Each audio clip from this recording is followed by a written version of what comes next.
नई दृष्टि ज्ञान विज्ञानी, नई दृष्टि मोक्ष प्रदानी, नई राह क्रम मार्गी, नई राह हो दादाई। जय जय स्वस्वरूपम ज्योति, अहो प्रत्यक्ष है ये ज्ञानी। जय जय स्वस्वरूपम ज्योति, अहो प्रत्यक्ष है ये ज्ञानी। नमस्कार, आदाब, सत श्री अकाल, वनक्कम, जय श्री कृष्ण, जय स्वामी नारायण, जय सच्चिदानंद। दादा भगवान परिवार आप सभी का स्वागत करता है नई दृष्टि नई राह प्रोग्राम में। तो दोस्तों, अनंत जन्मों से मोक्ष जाने के प्रयत्नों में हम कई बार चढ़े और कई बार गिरे हैं, लेकिन इच्छित परिणाम प्राप्त नहीं हुआ। तो क्या कारण है? कौन हमें रोकता है? मेनली मान कषाय। जी हाँ दोस्तों, आज हम बात करेंगे मान और अपमान के बारे में। तो यह मान और अपमान हमारे जीवन में कैसे काम करता है, मान को कैसे पहचानें और उसके साथ कैसे व्यवहार करें, क्या उसमें से बाहर निकलने का कोई तरीका है, अपमान से आते डिप्रेशन को कैसे दूर करें, मान के लोभ को कैसे देखें, जब कोई अपमान करे तो हम उससे कैसे डील करें, अपमान का डर क्यों रहता है, मान या अपमान मिलना क्या पिछले जन्मों के हिसाब की वजह से है? चलिए जानते हैं इन सारे प्रश्नों के उत्तर हमारे आत्मज्ञानी से। प्रश्न है, मान और अभिमान में क्या फर्क है? स्वमान क्या है? पल्लवी चावला। मान यानी ईगो विथ रिच मोटिव्स, मेरे पास जो भी कुछ है वो लोगों के मन में उसका एप्रिसिएशन रहे। मेरे पास धन है या दौलत है या एजुकेशन है या घर बार बंगला, जो भी कुछ मेरा स्टेटस जो भी कुछ है उसको लोग नोटिस करें। जब कोई हमें पूछे और हम उसे बताए तब भी वो मान कहा जाएगा? हाँ, पूछे और बताए, वो एक पूछे और बताए। मान में बताने ना बताने की बात नहीं है, बताने की बात आ गई तो वह अभिमान कहा जाता है।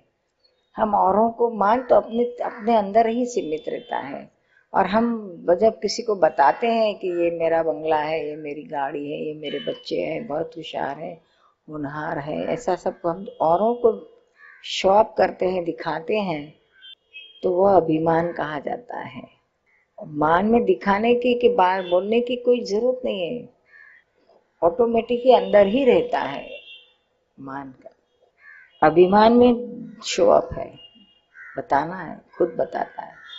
अभिमान में हो सकता है कि कोई आपको पूछे कि आपके पास क्या क्या है, तो आप बता सकते हो, लेकिन just for as an information देते हैं ना इस तरह से। लेकिन यहाँ तो हमको अंदर कितनी खुशी होती है। और निरुमा, बहुत बार निरंतर मन में ऐसा रहता है कि हमने उच्च कुल में जन्म लिया है, या हमने इतने अच्छे कॉलेज से एजुकेशन पाया है, या समाज में हमारी कुछ हैसियत है। तो ये सारी बातें बहुत बार लगातार मन में जब रहती है, तो इस विषय को भी क्या हम अभिमान कहेंगे? इस बात को भी अभिमान कहेंगे? अभी आपका नेक्स्ट क्वेश्चन है स्वमान। जितना हमने पाया है उतना ही हमको अंदर रहता है, और लोगों से हम अप्रिशिएशन का वर्ड चाहते हैं, उसको स्वमान कहते हैं। स्वमान है उतना ही मांगते हो आप, और मान में है उससे अनेक गुना ज्यादा मांगते हो लोगों के पास, वो मान कहा जाता है। और आपको ये खुद को रहता है कि मुझे ये से अच्छा है, ये मिला है, वो मिला है, वो मान या स्वमान उसे नहीं कहा जाता है, लेकिन गर्व कहा जाता है, गर्व रस। तो निरुमा, इससे छूटने के लिए हमें क्या करना चाहिए? इस गर्व रस में से निकल जाने के लिए हमें क्या करना चाहिए? अभी ये तो हो गया, इत्तेफाक से ये मिल गया, हो गया। और किसका हो गया? ये पल्लवी का हुआ। मैं तो आत्मा हूँ, आत्मा को थोड़ी एजुकेशन है, आत्मा को थोड़ी कुल है, जात है, कुछ थोड़ी है। और जिसका है उसका उसके पास रहने दो, हम खुद उसको न ले अपने सर पे। और हम चाहे या न चाहे उससे क्या फर्क पड़ने वाला है। हम सोचे या न सोचे उससे फर्क क्या पड़ने वाला है। जो है सो है, नहीं है सो नहीं है। हाँ, आप जो कॉलेज में पढ़ी है उससे तो कितनी अच्छी अच्छी कॉलेज है दुनिया में, कितनी बड़ी है यूनिवर्सिटीज, इसकी तो कोई कीमत ही नहीं है। लेकिन हम ही मानते रहते हैं, और वो करके भी क्या, कितना फायदा, कितने चांद मिल गए हमको, क्या मिला? चांद तो नहीं मिल गए, लेकिन वो अपने दिमाग में हम ही खुद चांद ले लेके घूमते हैं और कुछ नहीं है, मान के फिरते हैं, उतना ही है। Thank you ji, thank you Neelam. आप सुन रहे हैं नई दृष्टि नई राह। आज हम बात कर रहे हैं मान अपमान के बारे में।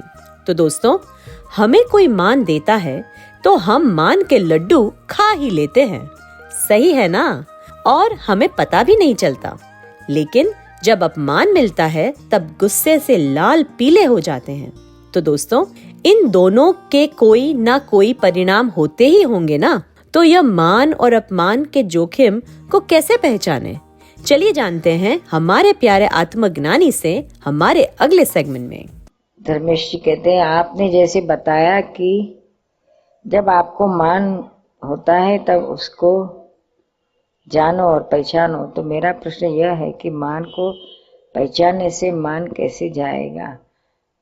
आप उसके सामने जागृत रह सकोगे और उसमें आप एक वो मान खाने नहीं लगोगे। मान खाने लगते हैं ना तो प्रॉब्लम होता है। मान कोई दिए और हम खाए नहीं तो कोई हर्ज नहीं, लेकिन ये तो मान खाने की क्या बात हो, तो फटाफट वो सब उगल जाते, सब निगल जाते हैं। उसको छावाने की भी बात नहीं, आया तो अब गपा गप निगल जाते हैं। वो अवेयरनेस रही तो ये नहीं होगा। आप उसको अलग रखोगे, किसको मान दिया है, धर्मेश को दिया है, धर्मेश को अच्छा ठीक है, हमको कुछ न लेना न देना, ऐसी जागृति में रहना पड़ेगा। पहचाने तो ही पता चलेगा, नहीं तो पता कैसे चलेगा कि मान है और आराम से खा जा रहे हैं। आप सुन रहे हैं नई दृष्टि नई राह। तो दोस्तों, आज हम बात कर रहे हैं मान अपमान स्वमान के बारे में। तो दोस्तों, कई बार ऐसा लगता है कि हमें कब तक सहन करना चाहिए। हमारे स्वमान पर कोई वार करे तो उसका रिस्पॉन्स कैसे दे, चलिए जानते हैं हमारे प्यारे आत्मज्ञानी से। ठाकुर भाई, स्वमान पर जब वार होता है तब जो प्रतिक्रिया होती है उससे आत्मा पर क्या परिणाम होता है, हमें उस वक्त क्या प्रतिक्रिया देनी चाहिए? ऐसा है, अगर आप ज्ञान में रहते हो, ज्ञान प्राप्त करने के बाद ज्ञान में रहते हो, तो फिर आप स्वमान जैसा रहा ही नहीं, आप ठाकुर भाई ही नहीं रहे तो फिर क्या स्वमान रहा? आप तो आत्म स्वरूप हो गए। तो किसी ने वार किया आपके स्वमान को कि ठाकुर भी ऐसे वैसे कुछ भी कह दिया उल्टा सुल्टा, तो नाम को कह रहे, आपको थोड़ी कह रहे, पड़ोसी को कह रहे, आपको नहीं कह रहे, तो आपको उसकी असर नहीं होगी, प्रतिक्रिया करने की जरूरत ही नहीं होगी, फिर कुछ प्रतिक्रिया होगी भी नहीं। समझ में आया ना? ज्ञान से ही सब खत्म हो जाएगा। आप सुन रहे हैं नई दृष्टि नई राह। आज हम बात कर रहे हैं मान अपमान के बारे में। तो दोस्तों, डर के कई प्रकार हैं। क्या कभी आपने सोचा है कि अपमान का भी डर किसी किसी को रहता है? तो दोस्तों, यह मान की वजह से अपमान है या फिर अपमान के डर की वजह से मान है?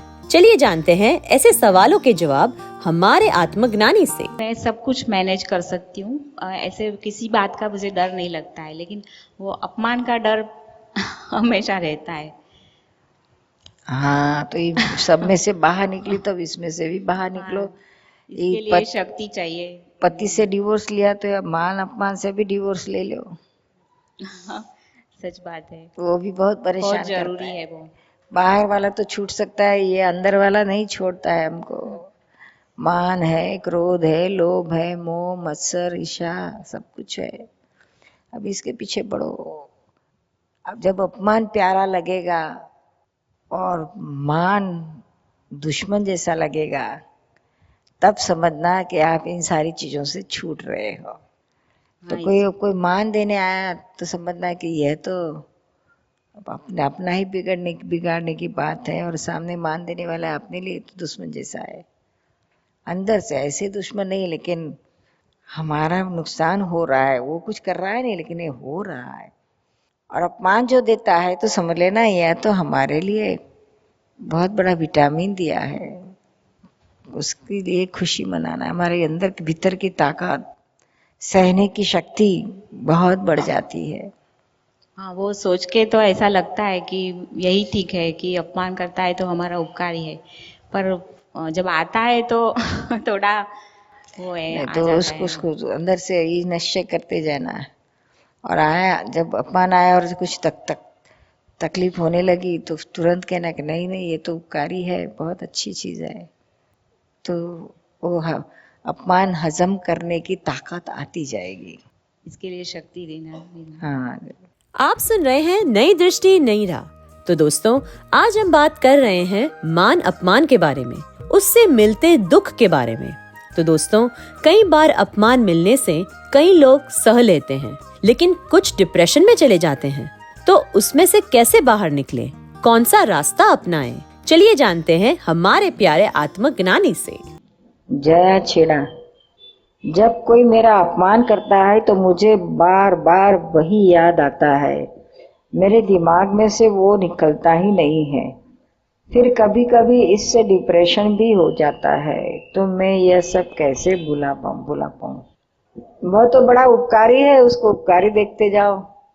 हाँ, लेकिन अपमान करने वाला महान उपकारी है कि अभी इसको आप उसका इस समय का उपयोग अपने ज्ञान में रहने के लिए, समता में रहने के लिए लो। टेस्ट एग्जामिनेशन आई, अपमान से छूटने के लिए अभी चांस मिला। कोई अपमान करता है तो हम उसमें कितना निर्लेप रह सकते हैं, उसको टेस्टिंग में लो। और अपमान करता है तो किसका करता है? जया का करता है। आप तो शुद्ध आत्मा है। हाँ निरुबा, जब भी पहले तो बहुत ऐसा होता था। अभी दादाजी ने आपको जब भी बताया था ना कि अपमान वाले को मित्र समझो, फिर आपने कुछ एग्जाम्पल दिया था कि मेरा दादाजी नहीं बोला कि आपका वो जरा बताओ ना कि आपको किसी ने डॉक्टर बनाया तो आपको ऐसा अंदर क्या होता था और कैसे सॉल्व करते थे? ऐसा चुन होता था। हाँ, जब तक समझ में नहीं आया था तब तक तो लगता था। फिर दादाजी ने जब बताया कि अपमान को अपना उपकारी समझो, तो फिर लाइट होने लगा। कह रहे ये तो अपना मान तोड़ने के लिए हो रहा है, हमारा अहंकार टूट रहा है। जो हम ये सब खुद को अपने लिए क्या क्या समझ के घूम रहे है तो कुछ भी नहीं है। हाँ, मानते ही हैं, खाली मानते हैं। तो ये सब गलत मान्यता को तोड़ रहे हैं। बाकी रियल में जो हम है, आत्मा है, उसको तो कहाँ कुछ कोई कहता है। वो बराबर है। अभी ज्ञान से तो बहुत फर्क पड़ता है। हाँ, पहले तो बहुत ही ऐसे चले जाने का ऐसा वैसा होता था कि नहीं इधर से अभी चली जाऊँ मैं, ऐसा होता था। अभी तो बहुत फर्क है। जाएगी तो जाओगी कहाँ? कहीं भी जाओगी तो वही अपना पति याद आएगा, बच्चे याद आएंगे, और अपमान भी साथ में याद आएगा, और सब आएगा। आप सुन रहे हैं नई दृष्टि नई राह, जो सुलझाता है जिंदगी के हर एक सवाल को। दादाजी बताते हैं कि अहंकार का विस्तृत स्वरूप मान है। मान की वजह से ही अपमान है। जैसे जैसे हम अपमान एक्सेप्ट करेंगे, मान कषाय के सामने प्योरिटी का पुरुषार्थ शुरू होगा और हमारा मोक्ष मार्ग सरल होगा। ऐसे ही व्यवहारिक सॉल्यूशन पाने के लिए सुनना ना भूलें नई दृष्टि नई राह। अधिक जानकारी के लिए लॉग ऑन करें hindi.dadabhagwan.org या फिर ईमेल करें dadaonradio@us.dadabhagwan.org या फिर फोन लगाइए 1877-505-3232 एक्सटेंशन 23 या फिर दादा भगवान फाउंडेशन यूट्यूब चैनल को सब्सक्राइब करें। आज के लिए हमें दे इजाजत, कल फिर मुलाकात होगी। तब तक के लिए स्टे ब्लेस्ड। जय सच्चिदानंद। प्रत्यक्ष है ये ज्ञानी, प्रत्यक्ष है ये